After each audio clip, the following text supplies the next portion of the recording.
माझं नाव तेजस मातापूरकर. मी CSK साठी strength and conditioning coach आहे. स्ट्रेंथ अँड कंडिशनिंग रुटीन तुमचा कसा असतो आठवडाभराचा? मोस्टली प्री सीझन मध्ये स्ट्रेंथ कंडिशनिंग मध्ये जास्त आम्ही भर देतो आणि जसा सीझन जवळ येतो तसं आम्ही स्ट्रेंथ अँड कंडिशनिंग लाईट करतो आणि स्किल प्रॅक्टिसेस वाढवतो. राईट. आणि मग आता सीझन तर चालूच आहे, सो इन सीझन मध्ये तुम्ही स्पोर्ट स्पेसिफिक मुवमेंट्स काही ट्रेन करता? Right, we do sport specific as well as role specific also. Okay. म्हणजे एक फास्ट बॉलर साठी थोडंसं वेगळं करता येतं. राईट. विकेट किपरच्या मुवमेंट्स वेगळ्या असतात. राईट. आणि बॅट्समन आणि त्यांच्या मुवमेंट्ससाठी रोल स्पेसिफिक पण आपण करतो. जेवढे फिल्टराइज आपण करतो तसं game specific then role specific. So आता फॉर एक्झाम्पल फास्ट बॉलर घेतला अँड देन एक बॅट्समॅन घेतला. आता यांच्यात पॉवर प्रोडक्शन कोणाला जास्ती लागत असेल किंवा स्ट्रेंथ, अपर बॉडी स्ट्रेंथ कोणाला जास्ती लागत असेल, लोअर बॉडी स्ट्रेंथ कोणाला जास्ती लागेल, तर जर असं 2-3 वाक्यात? दोघांनाही ॲज वेल एज सेम लागते. ओनली त्याचे फॉर्मॅट्स वेगळे असतात. ओके.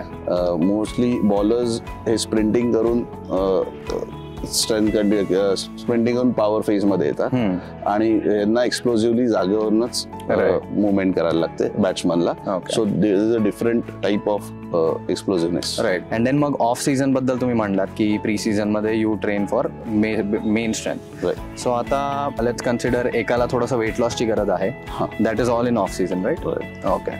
अँड देन मग तुम्ही मेन बल्क ऑफ ट्रेनिंग सगळी ऑफ सीझन मध्ये? मोस्टली आम्ही असं करतो की ऑफ सीझन मध्ये मसल गेनचे जेवढे हे आहेत, राईट, ज्याला मसल गेन मसल हे करतो ते ट्रेनिंग जास्त आम्ही ऑफ सीझन मध्ये करतो. Okay.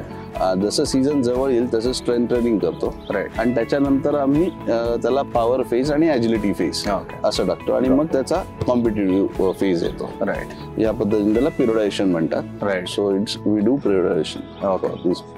Future strength and conditioning coaches जे बनायचं बघतायत त्यांच्यासाठी तुम्ही थोडेसे मार्गदर्शन?